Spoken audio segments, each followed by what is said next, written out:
नमस्कार, मैं डॉक्टर पूनम जायसवाल। आज का टॉपिक है जियोलॉजिकल टाइम स्केल, भूगर्भीय समय सारणी। ये क्या होता है, इसके बारे में छोटा सा परिचय। History of the earth is approximately 350 million years old. जो पृथ्वी पर जीवन का विकास है, ये लगभग 350 मिलियन साल पुराना है। जियोलॉजिस्ट ने टाइम और स्ट्रेटा दो यूनिट्स के आधार पर इसको अलग अलग बांटा है। आप देख सकते हैं यहाँ पर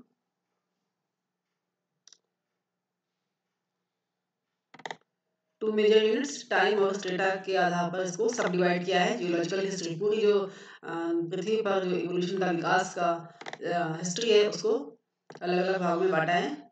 on the basis of time, समय के आधार पर जो जियोलॉजिकल हिस्ट्री है अर्थ की, उसके आधार पर ये 5 एरा मीन्स युग में डिवाइड किया गया है।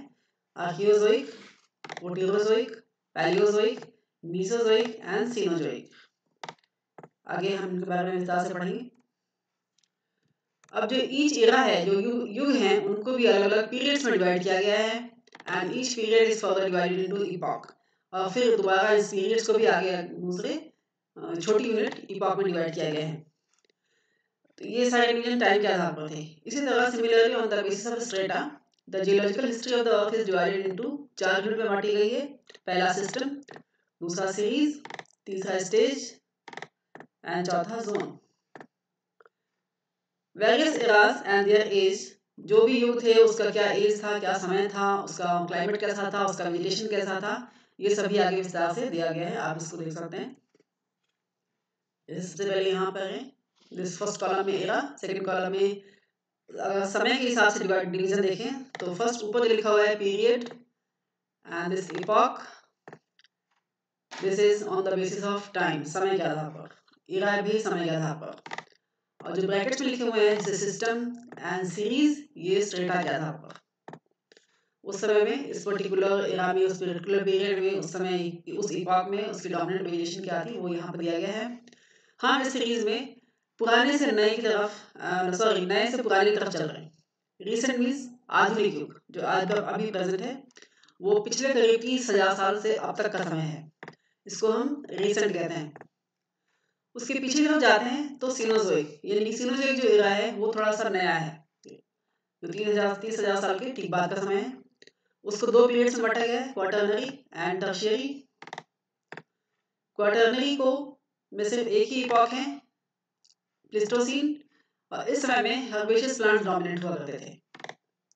इसी तरह टर्शियरी को जो दूसरे इपॉक्स में बांटा गया है वो है Pliocene, Miocene, Oligocene, Eocene and Palaeocene. Bracket में इसका टाइम ड्यूरेशन दिया गया है, ये कब से कब तक रहा। और इस समय में angiosperm were the dominant vegetation. दूसरा जो एरा है वो है मीसोजोइक। ये सीनोजोइक से पुराना है क्योंकि हम उल्टा चल रहे हैं, पीछे की तरफ चल रहे हैं। इसका जो इसमें दो पीरियड्स हैं, सॉरी 3 पीरियड्स हैं इसमें, Cretaceous, Jurassic and Triassic. Cretaceous period को 3 इपॉक्स में बांटा गया है, upper Cretaceous, middle Cretaceous and lower Cretaceous. Jurassic और ट्रायसिक में इपॉक को में डिवाइड नहीं किया गया है। जुरासिक और ट्रायसिक को इपॉक में डिवाइड नहीं किया गया है। और मीसोजोइक एरा का जो डोमिनेंट वेजिटेशन था वो था जिम्नोस्पर्म्स। और पीछे की तरफ चलते हैं तो पैलियोजोइक एरा आता है। इसमें जो पीरियड्स हैं वो है Permian, Carboniferous, Devonian, Silurian, Ordovician and Cambrian. इनको इपॉक में डिवाइड नहीं किया गया है। यहाँ पर आप देख सकते हैं डोमिनेंट वेजिटेशन। कार्बोनिफेरस में जो डोमिनेंट वेजिटेशन था वो था टेरिडोफाइट्स। डिवोनियन में प्रिमिटिव लैंड प्लांट्स, पहली बार जो लैंड प्लांट्स है एक्वेटिक से लैंड की तरफ ट्रांसफॉर्मेशन हुआ, तो ये फर्स्ट लैंड प्लांट यहाँ पर डिवोनियन में आते हैं। उससे पीछे की तरफ जाते हैं सिल्यूरियन में, तो वहाँ पर सिर्फ algae and mostly calcareous algae वहाँ पर प्रेजेंट थी। Vegetation was aquatic. और पीछे की तरफ जाते हैं तो प्रोटीरोजोइक एरा आता है।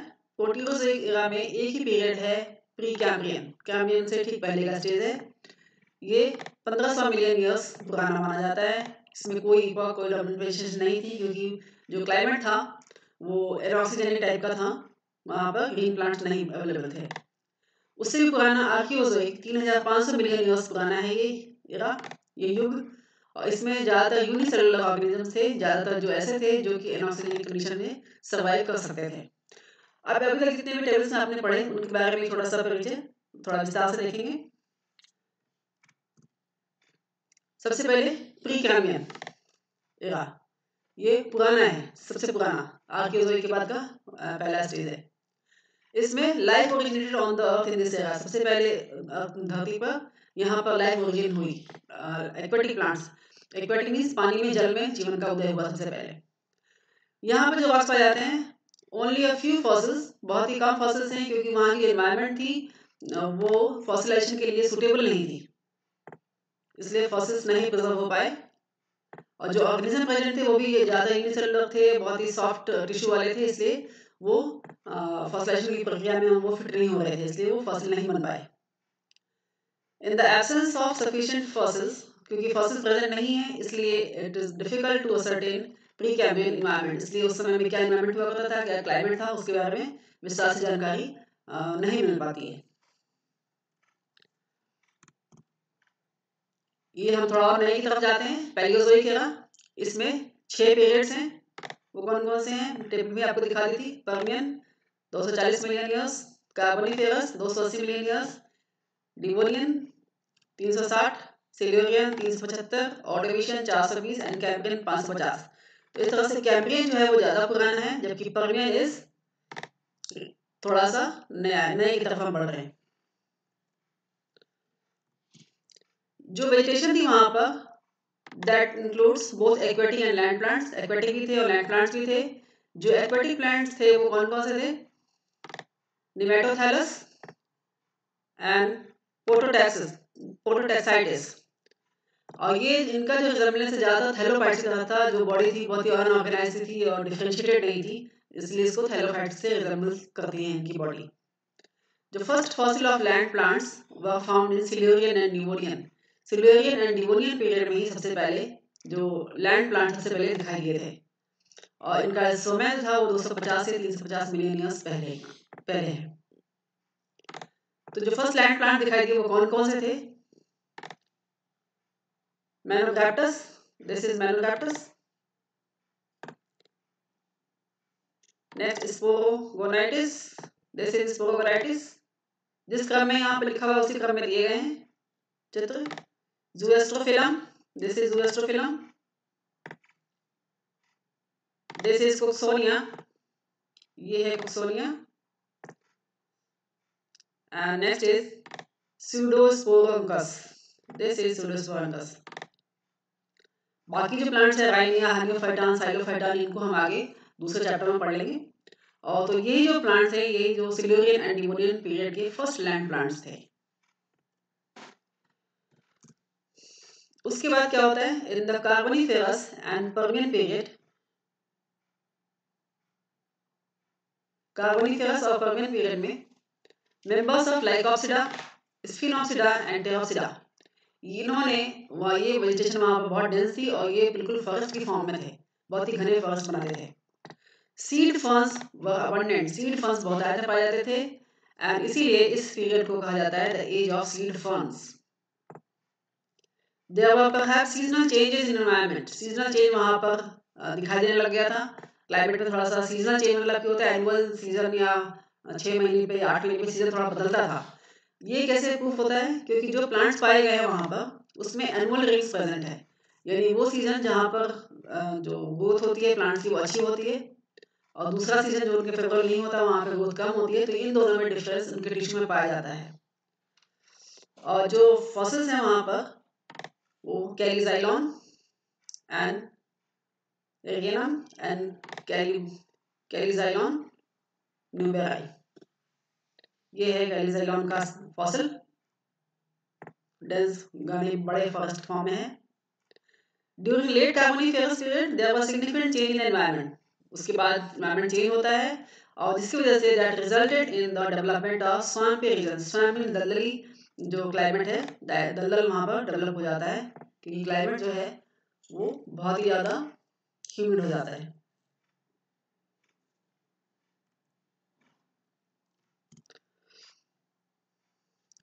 सच habit was unsuitable for woody vegetation. ऐसे जो swampy vegetation थे वो वहाँ पर खत्म होने लगे क्योंकि दलदलों में ज़्यादातर woody plants नहीं फ्लरिश करते.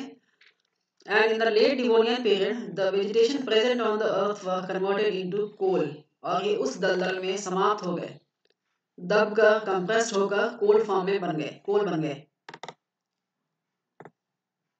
The coal beds were formed due to coalification of Lycopsida, Sphenopsida and seed ferns and gymnosperm. जो भी वहाँ पर उसमें प्रेजेंट थे उनका कोलिफिकेशन कहते हैं, जैसे कार्बोनिफेरस फॉर्म में हो चेंज हो गए और वो कोल बेड्स के फॉर्म में अभी भी दिखाई देते हैं.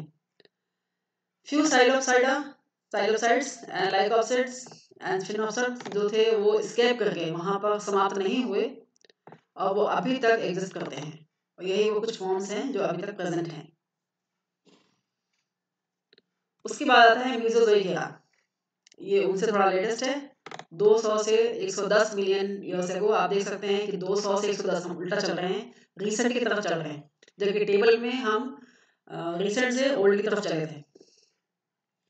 The fossil records say that indicate the presence of many ferns, cycadophytes and conifers in Triassic. Triassic में ये तीनों पाए जाते हैं, ferns, cycadophytes and conifers. और इसीलिए इस पीरियड को एज ऑफ साइकेड्स भी कहते हैं, जिम्नोस्पर्म्स. हालांकि इसमें फ्लावरिंग प्लांट्स भी ओरिजिनेट हुए इस पीरियड में, but their number was very negligible, बहुत ही कम थे संख्या में. और जो ओरिजिनेट हुए वो कौन कौन से थे? मेंबर ऑफ फैमिली सेलिकेसी, मोरेसी, एरेलिएसी, लावेसी, सेपेंडेसी, ये सभी इस पीरियड में ओरिजिनेट हुए. ये सभी एंजियोस्पर्म थे, फ्लावरिंग प्लांट्स थे. Angiosperm formed a significant part of Cretaceous vegetation. Cretaceous era में पीरियड में जो प्लांट्स हुए वो ज्यादातर एंजियोस्पर्म थे. अब आता है सीनोजोइक एरा.